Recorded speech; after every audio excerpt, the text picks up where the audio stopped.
जय हिंद dear student and friends. आज हम कक्षा 9 के विषय ज्योग्राफी अर्थात भूगोल का चैप्टर नंबर 3 का शेष चैप्टर बचा हुआ था वही का हम पढ़ेंगे। अगर इसका पहले वाला वीडियो नहीं देखा था हमारे चैनल के क्लास 9 के ज्योग्राफी वाले प्लेलिस्ट में जाके देख सकते हैं अर्थात भूगोल वाले प्लेलिस्ट में। तो आइए हम इसको स्टार्ट करते हैं। क्या है? भारत, भूमि एवं लोग। हमारा देखिए 3 नंबर का चैप्टर क्या है? अफवाह स्वरूप। क्या है? अफवाह स्वरूप। इसको अंग्रेजी में बोलता है ड्रेनेज एंड पैटर्न। तो इसका देखिए हम पहले बता चुके थे।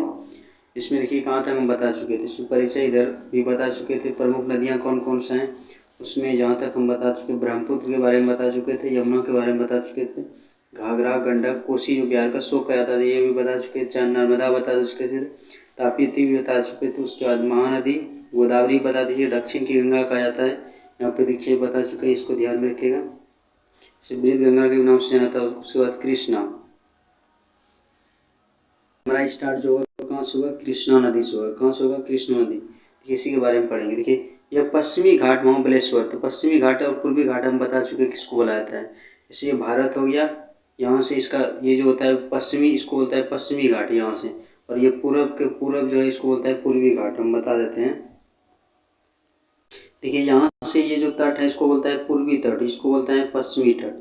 अब देखिए इसमें कृष्णा नदी देखिए यहाँ से निकलता है। ये देखिए यहाँ पे कृष्णा नदी आपको दिख रहा है, वही कहाँ गिरता है? ये बंगाल की खाड़ी में आके गिरता है। इसके बारे में थोड़ा हम जान लेते हैं कृष्णा नदी के बारे में। देखिए ये क्या है? हमारा कृष्णा नदी है। देखिए इसमें अन्य नाम इसका क्या है? कृष्ण वेना। कृष्णा नदी का अन्य नाम क्या है? कृष्ण वेना। इसको भी ध्यान में रखिए। उसके बाद देखिए देश कहाँ पे है? ये तो भारत में। कहाँ राज्य कहाँ से निकलता है? ये महाराष्ट्र से। कहाँ से निकलता है? महाराष्ट्र से। इसको ध्यान में रखिए। उसके उद्गम स्थल पश्चिमी घाट महाबलेश्वर महाराष्ट्र। तो कहाँ से निकलता है? तो ये पश्चिमी घाट से निकलता है। और पश्चिमी घाट कहाँ से? महाराष्ट्र का। त्रिवेंद्रम की पहाड़ी होता है महाराष्ट्र में, वहीं से निकलता है। इसकी लंबाई कितना? इसकी लंबाई कुल 1400 किलोमीटर। और देखिए इसकी सहायक नदी कौन सा है? भीमा हो गया, तुंगभद्रा हो गया, कावेरी हो गया और गोदावरी। ये सब इसकी क्या है? सहायक नदियाँ हैं। तो आपको समझ में आएगा कहाँ से निकलता है? ये महाराष्ट्र से। इसका उद्गम स्थल महाबलेश्वर से और इसकी सहायक नदी अब सब समझ में आ गया। अब थोड़ा सा किताब को तो समझ में आ गया, उधर दिखाई दे पता चल गया। अब देखिए इसके महाराष्ट्र से महाबलेश्वर से निकट एक स्रोत से निकलकर लगभग इतना किलोमीटर की 1290 किलोमीटर में प्रवाहित होकर बंगाल की खाड़ी में गिरता है। इसकी अफवाह बेसिन का विस्तार महाराष्ट्र, कर्नाटक, आंध्र प्रदेश, 30 राज्यों में से होकर ये बहता है। इसकी प्रमुख सहायक नदियाँ तो बता दें, दूध गंगा, पंचगंगा, तुंगभद्रा, कोयना, घाट प्रभा, मलप्रभा, मूसी तथा भीमा। ये सब इसकी सहायक नदी हैं। तो कृष्णा नदी कहाँ से निकलता है? ये महाराष्ट्र से निकलता है और बंगाल की खाड़ी में गिरता है। उसके बाद आता है कावेरी नदी। देखिए कावेरी नदी की उत्पत्ति भी पश्चिमी घाट के ब्रह्मगिरी पहाड़ी से हुई है। इसकी लंबाई 760 किलोमीटर है। इस नदी की अफवाह बेसिन तमिलनाडु, केरल एवं कर्नाटक राज्यों में फैला हुआ है। मतलब यहाँ पे ये क्या करता है? यहाँ पे इसका जल का मतलब वहाँ पे ये जल को सींचता है और वहाँ से निकलता है, वो सब राज्य से होकर बहता है। इसकी प्रमुख सहायक नदियाँ कौन सा हो गया? अमरावती हो गया, हेमावती, लोग, पावनी, उसके बाद कलावली, लक्ष्मण तीर्थ तथा काबिनी। कौन सा है? काबिनी। अंततः इस नदी तमिलनाडु स्थित कुल्लूर से दक्षिण बंगाल की खाड़ी में गिर जाता है। ये भी नदी कहाँ निकलता है? यह ब्रह्मगिरी पहाड़ी से निकलता है और कहाँ पे जाकर गिरता है? ये भी बंगाल की खाड़ी में गिर जाता है। अब नेक्स्ट देखिए इंपॉर्टेंट कहाँ? इसका सहायक नदी देखिए। इसकी छोटी छोटी पूर्व में बहने वाली नदियाँ आती है। सब क्या है? दामोदर हो गया, ब्रह्मगिरी, उसके बाद तैरनी, उसके बाद स्वर्णरेखा, ये सब है जो इसके पूर्व में। इसके नदियों के अतिरिक्त कई छोटी नदियाँ भी जो इसमें आके मिल जाता है। उसके बाद देखिए आपने क्या आप जानते हैं? देखिए विश्व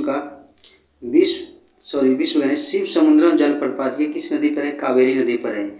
जो कावेरी नदी पर है ये जलप्रपात के बिजली घर से मैसूर के कोलार स्वर्ण क्षेत्र, मतलब कर्नाटक का जो मैसूर है से KGF बोला है। इसका मूवी भी आता था KGF, इसको बोला था। अंग्रेजी में क्या बोलता है? इसका full form Kolar golden field. तो इसी से इसको जल विद्युत का प्राप्ति होता है। तो ये KGF का कोलार गोल्डन फील्ड क्षेत्र जो है वहाँ पे है। इसी से शिव समुद्रम जो जलप्रपात है यहीं से। देखिए जलप्रपात क्या होता है? जब कहीं भी पहाड़ से पानी नीचे की ओर गिरता है उसकी धारा को क्या बोलते हैं? जलप्रपात। उसके बारे में बताए थे पहले वाले वीडियो में, आप जाके देख सकते हैं। तो इससे क्या होता है? यहाँ पे जल का पूर्ति होता है, बिजली का पूर्ति होता है। ये भारत का सबसे बड़ा जलप्रपात कौन सा है? सबसे बड़ा जलप्रपात जोग गरसोप्पा जलप्रपात है, जो शरावती नदी पे बना हुआ, उसे महात्मा गांधी जलप्रपात भी कहा जाता है, ये ध्यान रखिए। उसके बाद देखिए जलाशय किसे बुलाता है? देखिए आशय का जल मतलब होता है, जल तो समझते हैं, आशय मतलब रहने का जगह, तो जलाशय अर्थात झील, झील को क्या बोलता है? जलाशय। देखिए कश्मीर स्थित डल झील, बुलर झील, नैनीताल झील, राजस्थान के सावर झील, बेगूसराय का कांवर पक्षी, बिहार बेतिया, सरैया, दरभंगा, लक्ष्मी सागर जैसे जलाशय से आप परिचित होंगे। ये सब क्या है? जलाशय। ये मानवीय उपयोग के साधन के साथ साथ पर्यटकों को क्या आकर्षण करता है, मतलब ये देखने के लिए बहुत ही जाता है, क्योंकि जब पानी जब पहाड़ से नीचे गिरता है तो बहुत ही इसका आकर्षक बहुत ही अच्छा होता है। जब पहाड़ से पानी गिरता है नीचे की ओर पत्थरों से, इसी को बोला जाता है क्या? ये जो देखने का होता है, जैसे हुंडरू जलप्रपात, ये सब बहुत देखने के लिए झारखंड में बहुत ही पर्यटक सब आकर्षक केंद्र होता है। क्या आप झीलों का महत्व जानते हैं? का प्रयास करते हैं? झील देखिए क्या होता है, भूमि का जल स्तर बनाने में भी ये सहायक रहता है, ताकि लेयर नीचे ना जाए, इसमें पानी का इकट्ठा किया जाता है, इसी को झील या जलाशय कहा जाता है। जरा सोचिए यदि उन झीलों झीलों उन स्थानों पर झील नहीं होता है जहाँ उतने पर्यटक को आकर्षित कर पाते हैं जितना आज करते हैं। प्रायः जल के विशाल गड्ढे को झील के रूप में जाना जाता है, मतलब जहाँ पे जल का विशाल गड्ढा होता है उसी को झील बोला जाता है। और जलप्रपात किसको बोला जाता है? जब पहाड़ से जब नदियाँ नीचे गिरती हो तो बहुत सा गड्ढा कर देता है। जब कोई भी नदियाँ पहाड़ से गिरता है उसे बोलता है जलप्रपात कहा जाता है उसको। और जलाशय में, झील में क्या होता है? बहुत सा पानी इकट्ठा किया जाता है। देखिए झील और जलप्रपात में क्या अंतर है, दोनों बता देते हैं। देखिए जलप्रपात में क्या होता है? जलप्रपात में पहाड़ी से नदियाँ जब पानी नीचे गिरता है उसको बोलता है जलप्रपात। देखिए यहाँ पे गिर रहा है, यहीं पे क्या करता है? टरबाइन सब लगा देता है, जिससे कारण जब टरबाइन से बिजली पैदा होने लगता है। यहाँ पे मोटर लगा देता है और पंखुड़ी, जब उसमें पानी गिरता है ऐसे ऐसे घूमने लगता है, इससे क्या होता है? बिजली का उत्पन्न किया जाता है। ये तो ये जलप्रपात हुआ। जलप्रपात में क्या होता है? पहाड़ी से जब जलधारा नीचे गिरता है जल, तो उसको होता है जलप्रपात। अब देखिए वो क्या होता है?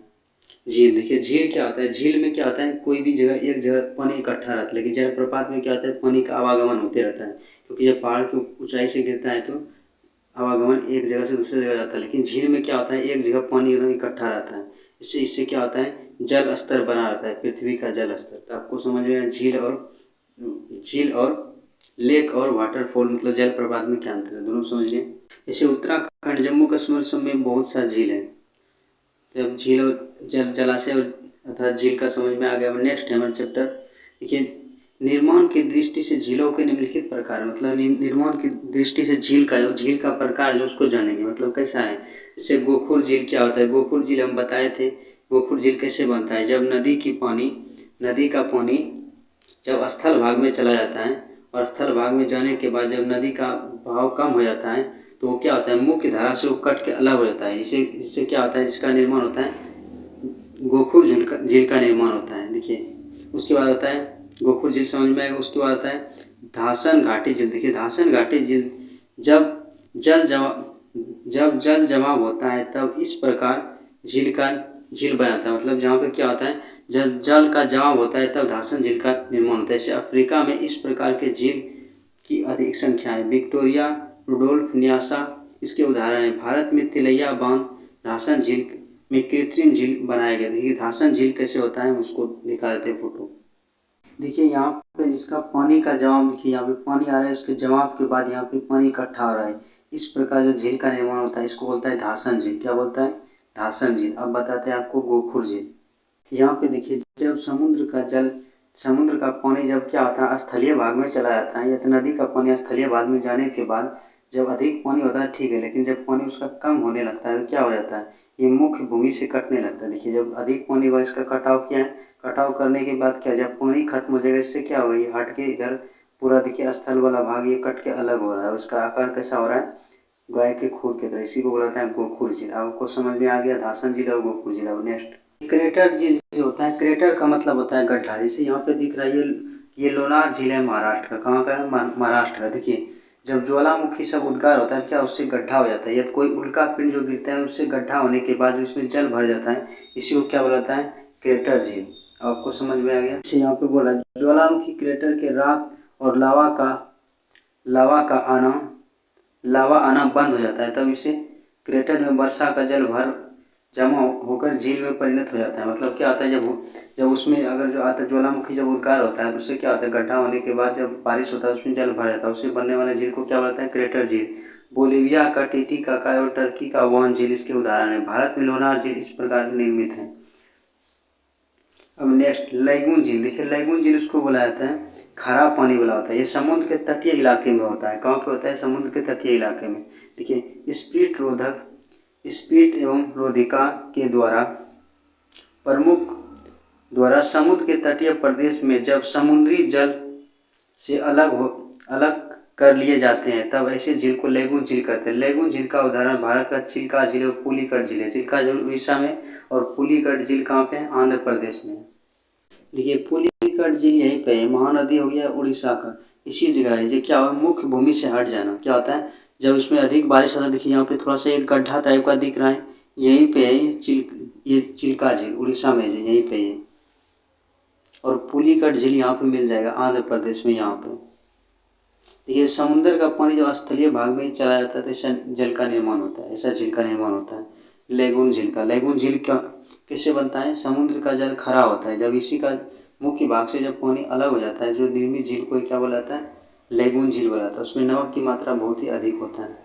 अब देखिए नेक्स्ट अवरोधक झील। कभी कभी पर्वतीय प्रदेश में भूस्खलन के कारण चट्टानें गिरकर नदियों के प्रवाह को रोक देते हैं, तो इस प्रकार के इससे भी झील बन जाता है। ऐसे झील को क्या कहते हैं, अवरोधक झील। क्या होता है, जब देखिए क्या होता है, भूस्खलन होता है। जैसे उत्तराखंड है, भारत का ही भारत हो गया, यहाँ पे उत्तराखंड है, यहाँ पे क्या होता है, जब कभी कोई भूस्खलन होने के कारण क्या होता है, चट्टानें गिर जाता है और गिरने के बाद गिर कर नदियों की प्रवाह को रोक देता है। इसलिए इधर से नदियाँ बह रहा है, जब जैसे चट्टान गिरेगा तो क्या होगा, इधर से यहाँ पे अवरोध हो जाएगा, उस प्रकार जो इस जगह पानी जमा हो जाएगा, इस प्रकार के झील को क्या बोला जाता है, अवरोधक झील बोला जाता है। उसके बाद नेक्स्ट होता है हिमानी झील। हिमानी मतलब होता है बर्फ वाला। हिमालय के क्षेत्र में हिमानी द्वारा निर्मित झील में नैनीताल, भीमताल एवं सात ताल आदि सुंदर उदाहरण है। किसका, हिमानी द्वारा निर्मित झील को क्या बोला जाता है, हिमालय में हिमानी द्वारा निर्मित झील को क्या बोला जाता है, हिमानी झील बोला जाता है। हिमानी मतलब बर्फ द्वारा। देखिए यहाँ के आपको दिख रहा है, ये बर्फ का पहाड़ है। जब बर्फ का पहाड़ पिघलता है, अगर स्थल पे गिरता है तो यहाँ पे गड्ढा आ जाता है। गड्ढा होने के बाद उसमें क्या आता है, जल भरने लगता है। जो जल भरने के बाद जो झील का निर्माण होता है उसको बोलता है हिमानी झील। क्या बोलता है, हिमानी मतलब बर्फ वाला झील। अब देखिए भूगर्भीय झील से निर्मित झील। देखिए भूगर्भीय मतलब होता है पृथ्वी की आंतरिक वाला हलचल से जो बनता है। देखिए जम्मू कश्मीर में बुलर झील मीठे पानी का सबसे बड़ी झील है। मीठे पानी मतलब मीठा पानी उसको बोला जाता है जो पीने के योग्य, उसको क्या बोला जाता है, मीठा पानी। से बुलर झील सबसे बड़ा झील है मीठे पानी का। यह जल विद्युत पैदा करने के लिए नदियों पर बांध लगाए जाने से भी झील का निर्माण हुआ है। जैसे कि भाखड़ा नांगल परियोजना के विकास में गोविंद सागर झील का निर्माण हुआ।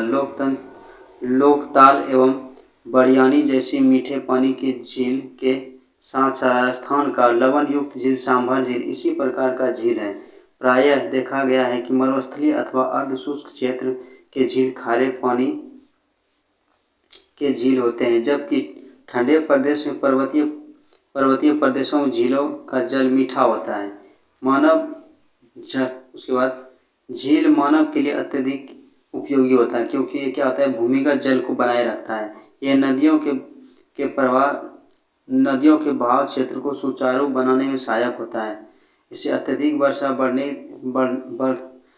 वर्षा या बाढ़ दोनों की स्थिति में झील नदियों के बहाव को संतुलित करता है। मतलब झील में पानी भरने के बाद क्या होता है, अगर एक्स्ट्रा नदी में पानी आता है तो उसको व्यवस्थित कर लेता है, इसलिए झील हमारे लिए बहुत ही उपयोगी है। सूखे के दिनों में संचित जल का उपयोगिता बढ़ जाता है। मतलब सूखा जब होता है तो उसमें क्या होता है, उसमें जल की मात्रा बना रहता है। जब सूखता नहीं है तो उसका भी उपयोग किया जाता है। और जल विद्युत में भी उपयोगी होता है, आप बना सकते हैं। जल विद्युत परिस्थितियों को भी सामान्य करती हैं। जलीय परितंत्र सुदृढ़ीकरण के साथ साथ प्राकृतिक छटा को भी सुंदर, लुभावक एवं मनोरंजक बनाता है। झील सब देखने के लिए भी जाता है जो पर्यटक होता है, तो इस सब तरीके से झील हमारे लिए बहुत ही उपयोगी है। और उसके बाद देखिए क्या है, मानव सभ्यता की जीवन रेखा के रूप में नदियाँ। तो नदियाँ किस प्रकार मानव सभ्यताओं के लिए जीवन रेखा के रूप में है नदियाँ। देखिए जितना भी पहले मानव सभ्यता जो बसता है, जैसे सिंधु घाटी सभ्यता हो गया, ये सिंधु नदी के किनारे हुआ था, मेसोपोटामिया की सभ्यता हो गई, जितना भी सभ्यता था सब नदी के किनारे ही हुआ था। इसलिए नदी बहुत ही इम्पोर्टेंट है मानव सभ्यताओं के लिए, क्योंकि नदी से हमको पानी मिल जाता था और ये सब उपयोग है खेती के लिए, उसमें पानी मिल जाता था। इस सब कारण के कारण ही जो प्राकृतिक सब पहले प्राचीन सभ्यता है तो नदी के किनारे ज़्यादातर देखा गया है। जैसे यहाँ पे लिखा हुआ है, भारत की जननी के रूप में नदी घाटी सभ्यता नदी घाटी क्षेत्र में प्राचीन काल से ही जाना जाता है। सिंधु घाटी में हड़प्पा, मोहनजोदड़ो में वांगो की घाटी, ये चीन में वांगो घाटी में चीन की तथा नील की मिस्र नदी, मतलब नील जो है नील नदी की घाटी मिस्र में, मिस्र को देन बुलाता है नील नदी, क्योंकि मिस्र की काहिरा से वहाँ से निकलता है और विक्टोरिया झील में जाके विक्टोरिया झील से उसका क्या उद्गम होता है। इसीलिए मिस्र को ही नील नदी का देन कहा था, क्योंकि वहाँ से उसका उद्गम होता है।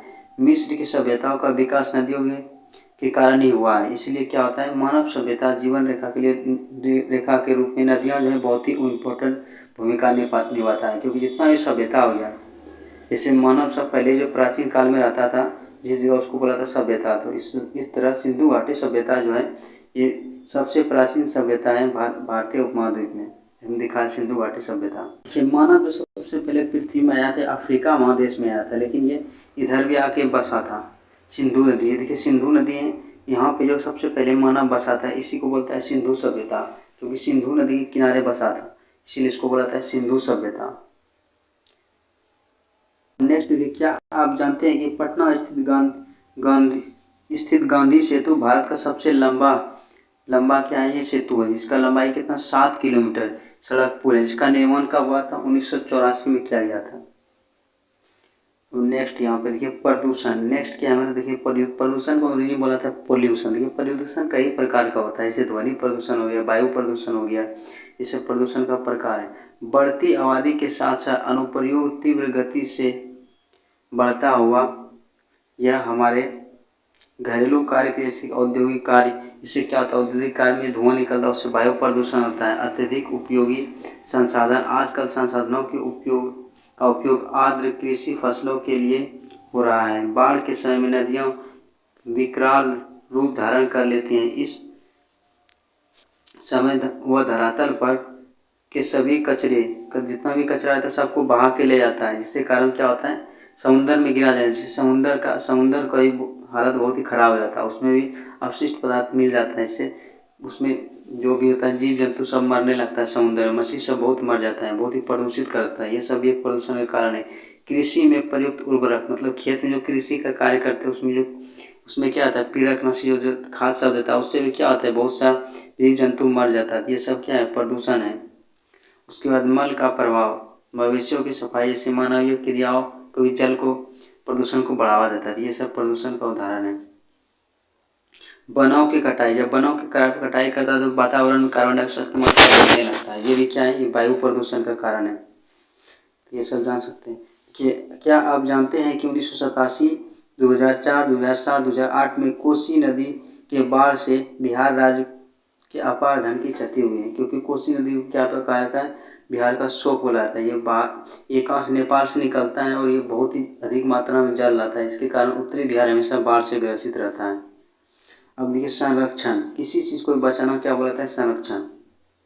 ये नदी प्रदूषण और पर्यावरण के प्रतिकूल प्रभाव डालना आज विश्व के अनेक देशों की समस्या से जूझ रहा है। इस संकट की परिस्थिति को निपटाने के लिए संरक्षण कार्य पर ध्यान देना आवश्यक है। संरक्षण क्रियान्वयन व्यक्ति समाज तथा राष्ट्रहित में अपरिहार्य है। मतलब इसको जो संरक्षण कोई भी चीज़ से वन हो गया, पानी का प्रदूषण नहीं होना चाहिए, इस सब संरक्षण के लिए बहुत ही आवश्यक है, नहीं तो पृथ्वी बहुत दिन तक नहीं चल सकता है। अब नेक्स्ट है वनस्पति का विकास, मतलब वनस्पति का विकास मतलब कैसे विकास होगा उसके बारे में ये बताना चाह रहे हैं। मतलब कैसे पेड़ पौधा सब लगाया जाए जो पृथ्वी का वातावरण हमेशा अच्छा बना रहे। देखिए वनस्पति हमें प्रदूषण मुक्त पर्यावरण में जीने में मदद करता है, इसलिए बोलता है जब वृक्ष नहीं तो हम भी नहीं, क्योंकि वृक्ष से हम लोग क्या मिलता है ऑक्सीजन। इसलिए वनस्पति जो पेड़ पौधा उसको बचाना बहुत ही जरूरी है, नहीं तो क्या होगा कार्बन डाइऑक्साइड की मात्रा बढ़ जाएगा और मानव जीवन के लिए संभव नहीं रह पाएगा। देखिए अतः पर्यावरण की दृष्टि से दृष्टि से किसी राष्ट्र के कुल भूभाग का 33% वन आच्छादित होना अनिवार्य है। मतलब यह बोल रहा है कि जो कोई भी देश है जिसका क्षेत्रफल जितना, जैसे कोई भी देश का क्षेत्रफल जितना भी हो उसका 33% वन होना बहुत ही आवश्यक है। नहीं तो क्या हो जाएगा, उसका वायु प्रदूषण अधिक हो जाएगा, कार्बन डाइऑक्साइड की मात्रा वातावरण में अधिक हो जाएगा, इसीलिए बोला। लेकिन वर्तमान में भारत में कितना प्रतिशत वन है, 25% होना चाहिए, कितना 33%। इसका मतलब ये हुआ यहाँ पे वायु प्रदूषण का खतरा है भारत में, इसीलिए इसको बढ़ाना चाहिए। प्रतिशत भूभाग पर ही वन छाती जो पर्यावरण के अनुकूल नहीं है, मतलब पर्यावरण के लिए अनुकूल नहीं है। क्षेत्रफल में कमी का प्रभाव प्राणियों पर भी पड़ता है, मतलब क्षेत्रफल में जो कमी होता है उससे प्राणी पे पड़ भी करेगा, वन्य प्राणियों पर भी पड़ता है तथा उनका आवास दिनों दिन छोटा होता जाता है। क्या करता है, जब मानव को रहने के लिए क्या करता है, घर जंगल को काट कर घर बनाया, जिससे क्या होता है जंगली जानवर को भी रहने में दिक्कत होता है। तो ये सब हो गया संरक्षण, ये सब संरक्षण करना। उसके बाद देखिए राष्ट्रीय नदी संरक्षण योजना।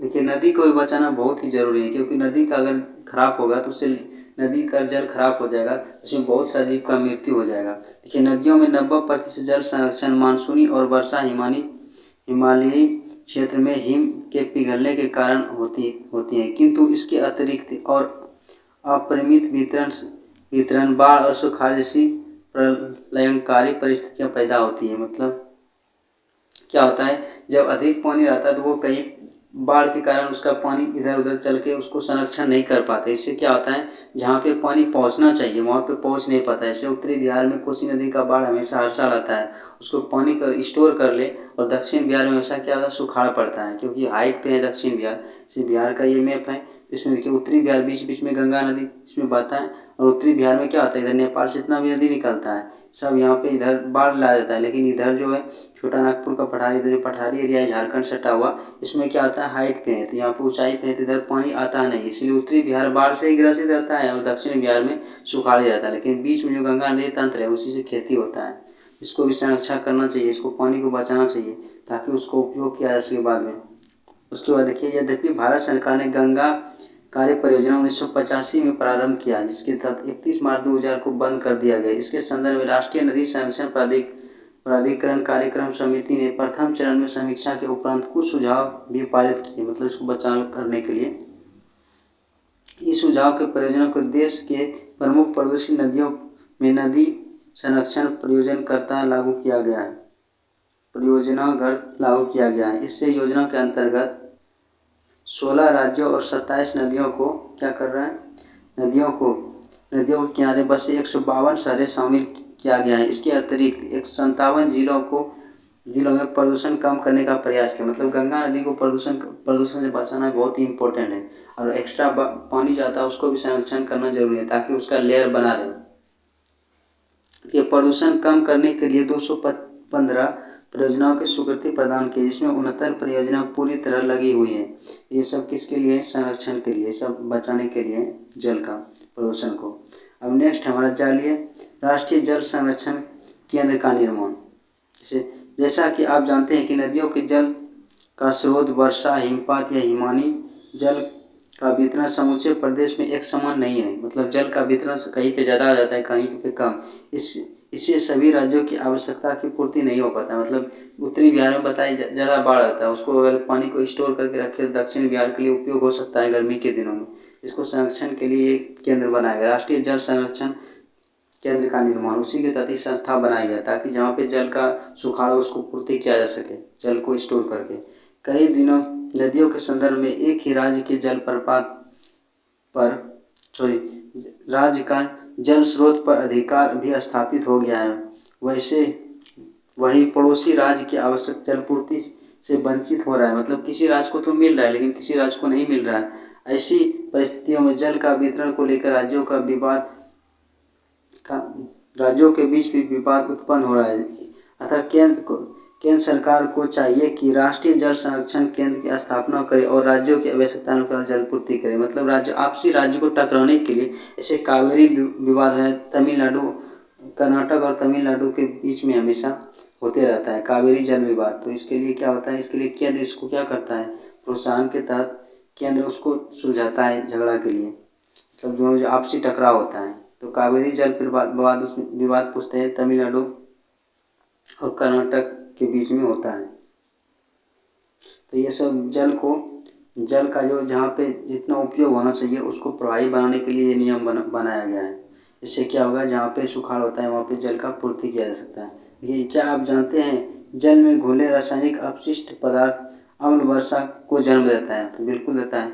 अगर क्या होता है, जल में अगर अपशिष्ट रासायनिक पदार्थ घुलेगा तो क्या होगा, वही वर्षा होगा। क्योंकि जितना भी गर्मी होता है तो क्या होता है, गर्म होने के कारण जब धरातल गर्म होता है तो जब सूरज निकलता है तो क्या करता है, उस समुद्र का पानी सोखने लगता है, तो स्थल का जो होता है पृथ्वी का, तो वही तो जाके वाष्प बन के जो ऊपर जाता है तो वही कॉन्सेंट्रेशन मतलब वाष्पीकरण होकर वर्षा होता है। तो देखिए, मानवीय जल प्रवाह तंत्र, मानव जीवन पर अपवाह तंत्र का प्रभाव। तो क्या अपवाह तंत्र का, उसके बारे में जानेंगे। देखिए, बोल रहा है जैसे कि पूर्व में भी कहा जा चुका है कि नदी अपवाह क्षेत्र मानवीय सभ्यताओं एवं संस्कृति की जननी है। मतलब ये बोल रहा है कि जैसे ऊपर में बताया सिंधु घाटी सभ्यता सिंधु नदी के किनारे हुआ था, वांगो सभ्यता वांगो नदी के किनारे हुआ था। उसी तरह ये बोल रहा है कि मानव के लिए नदी जो है बहुत ही इम्पोर्टेंट भूमिका निभाता है। इसीलिए नदी जो है अपवाह तंत्र मानवीय सभ्यता संस्कृति के लिए जननी बोला जाता है। भारत के अधिक आर्थिक विकास में नदियों का एक स्थान महत्वपूर्ण रहा है।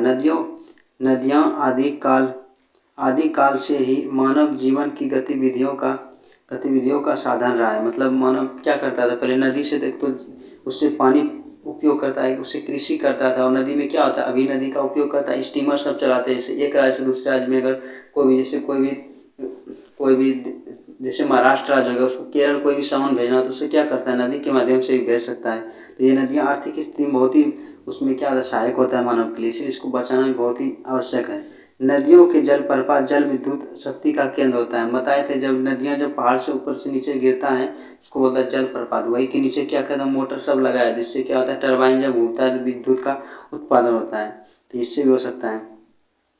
ये भी हमारे जीवन के लिए मतलब हमारे जीवन में सहायक होता है। कौन नदियाँ, प्राचीन काल में सड़क एवं वायुयान के साधन का अभाव में परिवहन का सर्वाधिक उपयुक्त साधन आज यहाँ राष्ट्रीय जलमार्ग की विकास हुआ है। मतलब पहले जब यहाँ पे सड़क वायुयान का साधन नहीं था तो उसमें क्या होता है, ट्रांसपोर्ट किससे होता है, एक जगह दूसरी जगह सामान को ले जाता है, नदियों के माध्यम से ले जाता है। इस प्रकार क्या होता था, नदी हमारे लिए बहुत ही उपयोगी था। देखिए, नदियों के प्रवाह की वजह से कृषि का आज 40% भूभाग जलोढ़ मिट्टी से ढका हुआ है, जो नदी घाटी डेल्टा एवं तटीय प्रदेशों में फैला हुआ है। गंगा ब्रह्मपुत्र डेल्टा मैदानी क्षेत्र में जलोढ़ की प्रचुरता है। उत्तर भारत में कोसी बागमती गंडक आदि नदियों प्रतिवर्ष बाढ़ की मात्रा में जलोढ़ का निर्देश करता है, इससे मिट्टी की उर्वरता बनाई रहती है। ये बोल रहा है जब नदी में बाढ़ आता है तो क्या होता है, तो नदी में बाढ़ आता है, स्थल भाग में जाने के बाद वो क्या करता है, मिट्टी को कटाई करता है। मिट्टी कटाई करने के बाद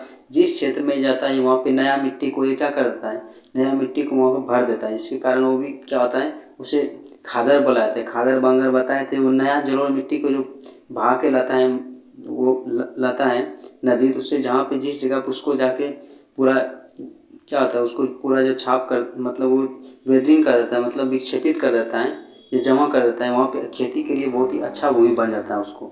इसमें भी क्या होता है, नदियाँ बहुत ही अहम भूमिका निभाता है।